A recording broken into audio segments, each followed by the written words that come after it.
here to present on Does God Exist? Let's welcome Prince Nwankudu.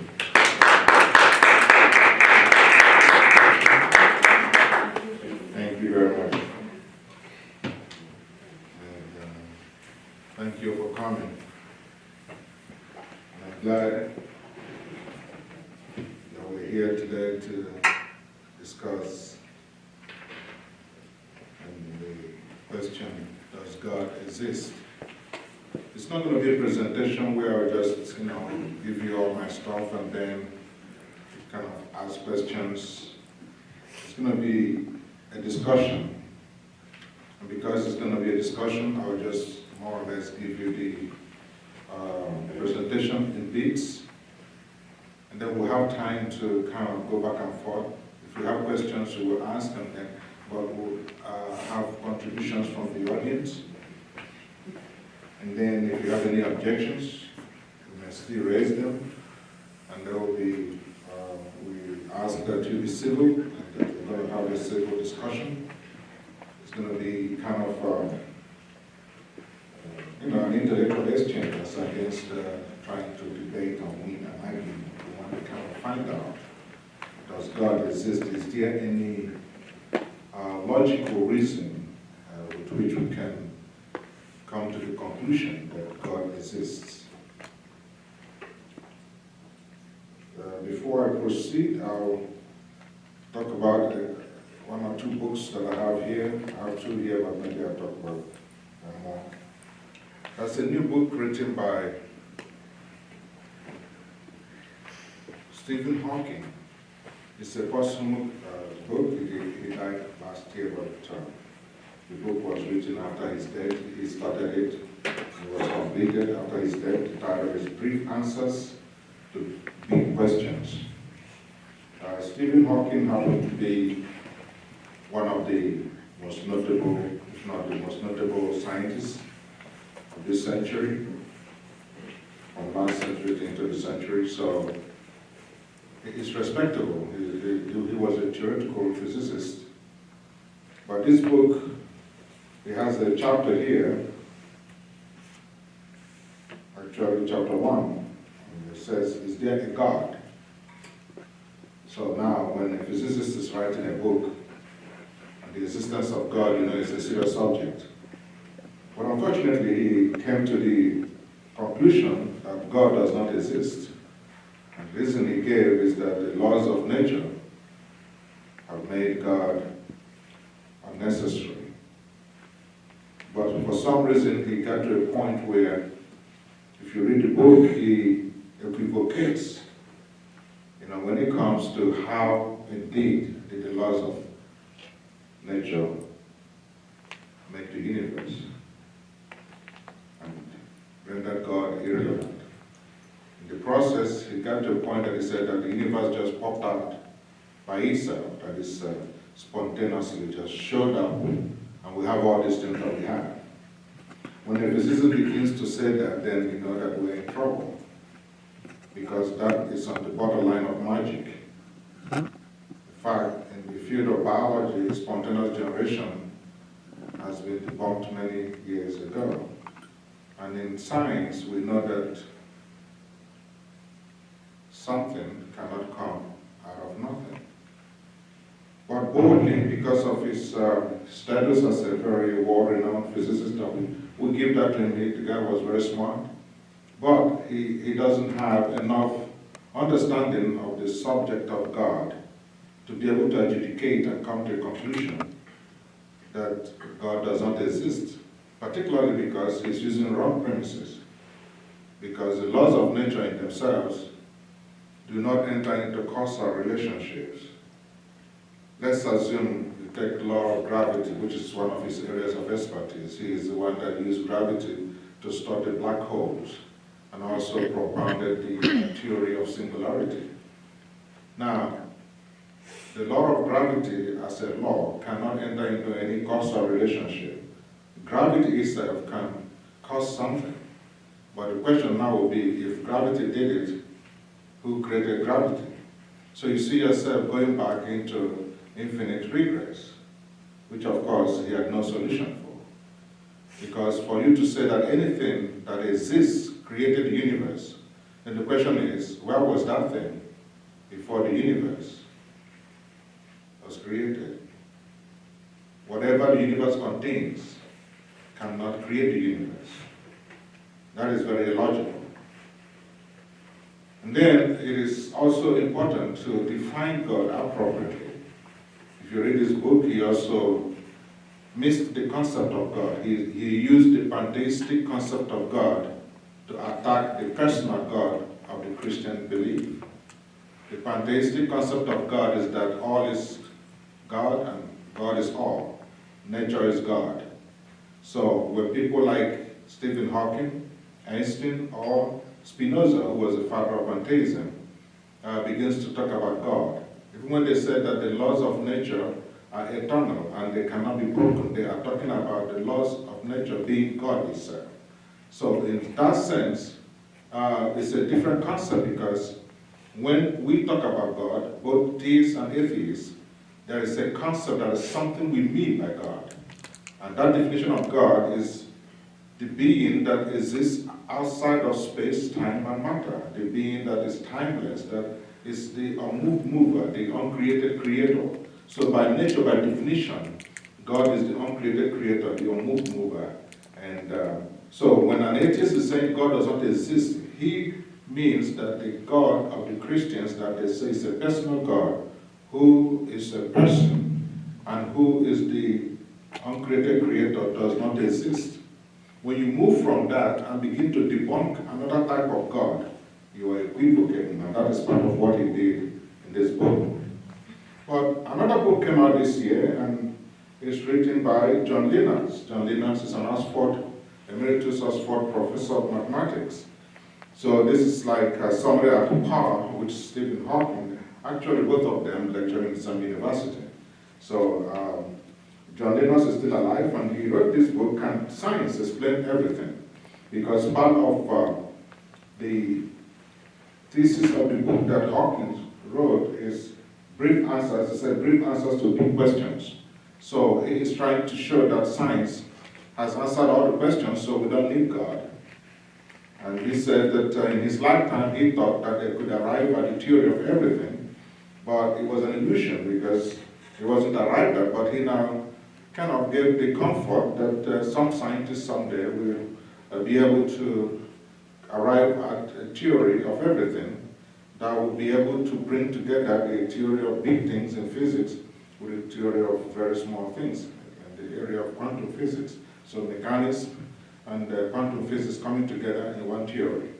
But that theory is elusive, and some people call it string theory, and all that. If you know about quantum physics, you know the issues there and how particles will behave at that quantum level. But the point still is, at that point, if you find whatever you find, it exists. And if it exists in the material realm, what caused it?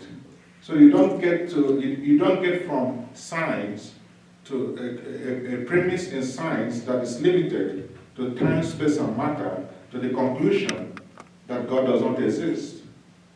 You know, it is a jump, a big jump. In fact, if it's properly assessed, it's a category mistake, whereby you are talking about things that exist in time, space, and matter, then you conclude with saying that something that we know shouldn't be inside time, space, and matter does not exist. How do you arrive at that? So these two books are very important if you want to read them. For this book by Hawking, I'm not advertising that you must buy it, but it's just to show you the length of, illogical premises and illogical conclusions that are being drawn out there, by notable scientists and notable scholars.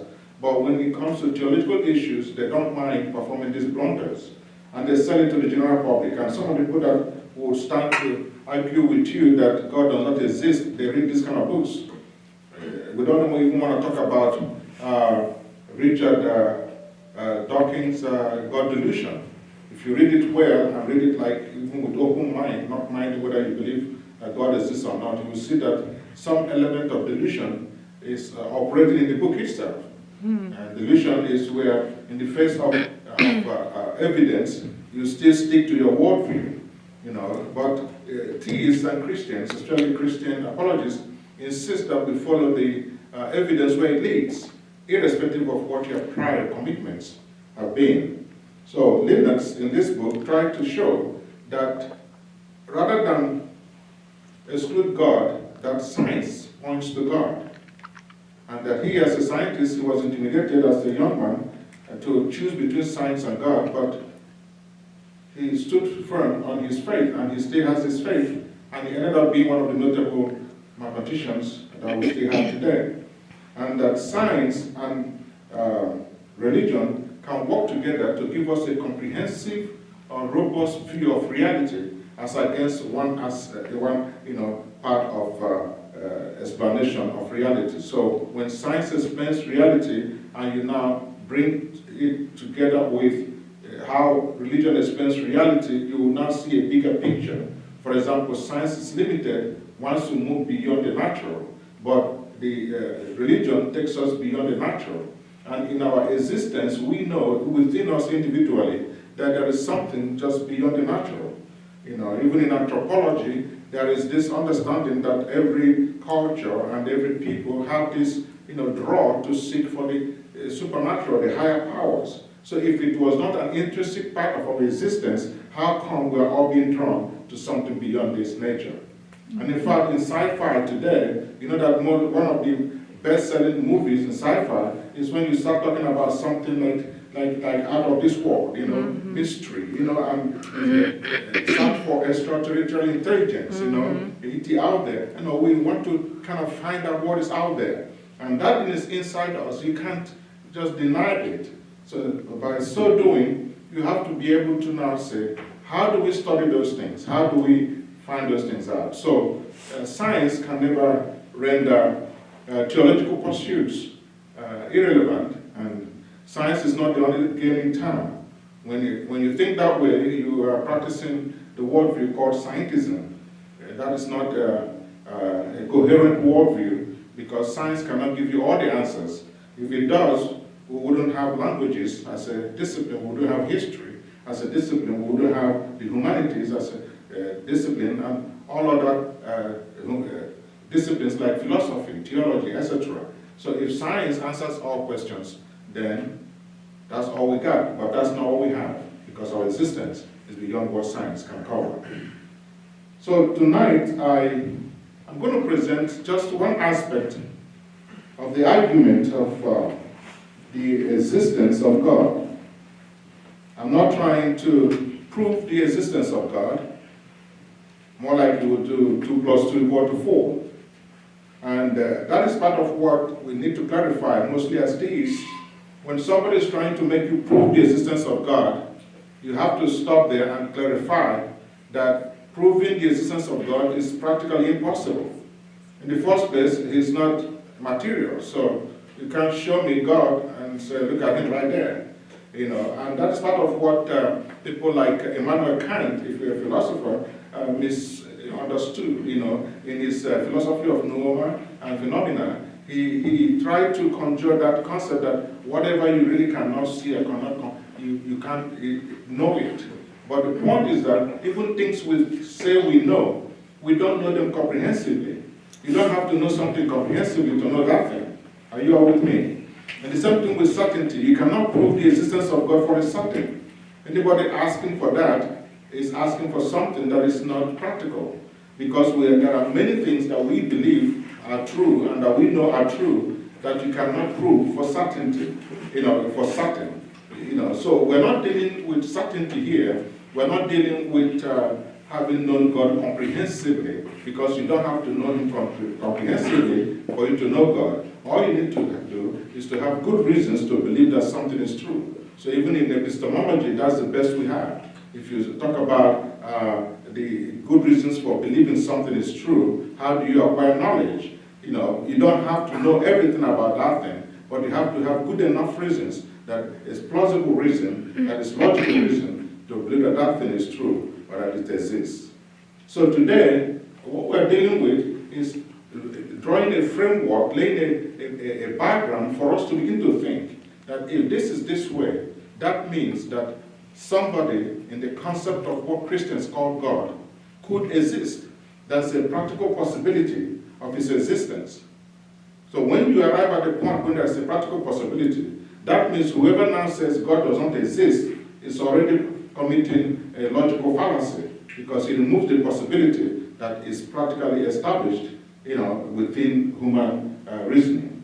So the argument that I'm going to bring forth here today does not cover the whole argument for the existence of God. It's going to be limited to the philosophical argument, and we'll have other times that we can go into scientific arguments and all that. And in fact, I love to talk about the scientific arguments more than the philosophical arguments. I wrote a paper recently that deals with recent advances in science, mostly in biochemistry and molecular biology, that show that God exists. And in that aspect, we deal with God as the intelligent designer. When you look at the cell complexity today and what nanoscience and nanotechnology has shown us, you would arrive at the logical conclusion that somebody designed these things.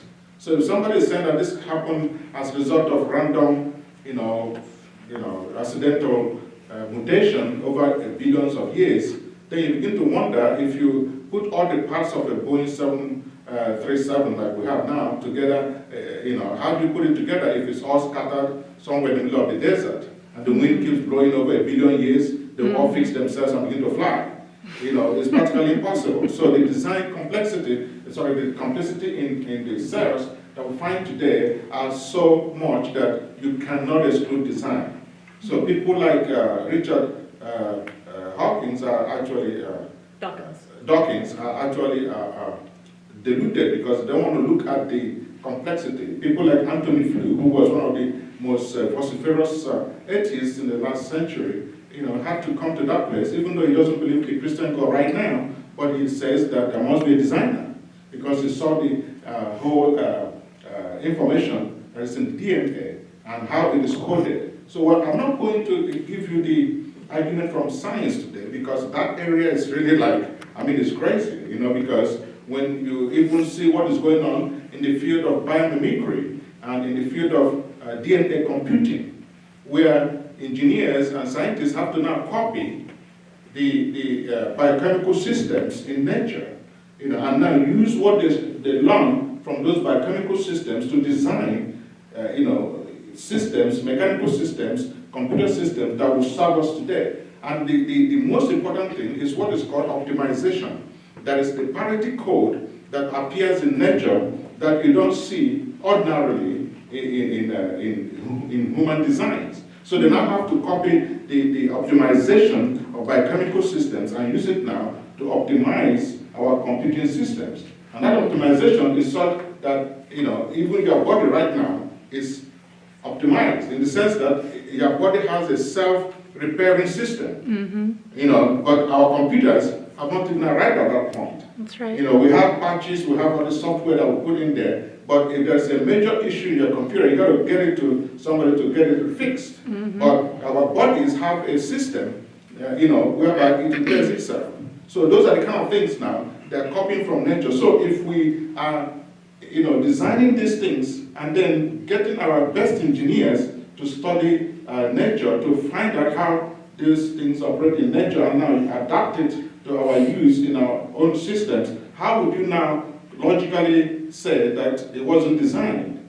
How would you say that it just happened accidentally? And it's not just one, it's not two, it's not three. In the whole systems of the creation of the universe, or the operation of the universe. So I'm not dealing with the scientific argument today. I'm going to be talking about the cosmological argument for the existence of God. And it's just simple.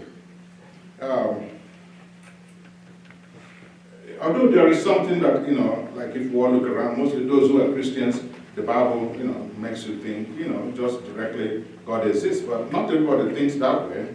Not everybody believes that the Bible is an authority. So is there anything outside the Bible that will show us that there's a logical reason to believe that God exists? And in the Kalam cosmological argument, it goes this way. The universe began to exist.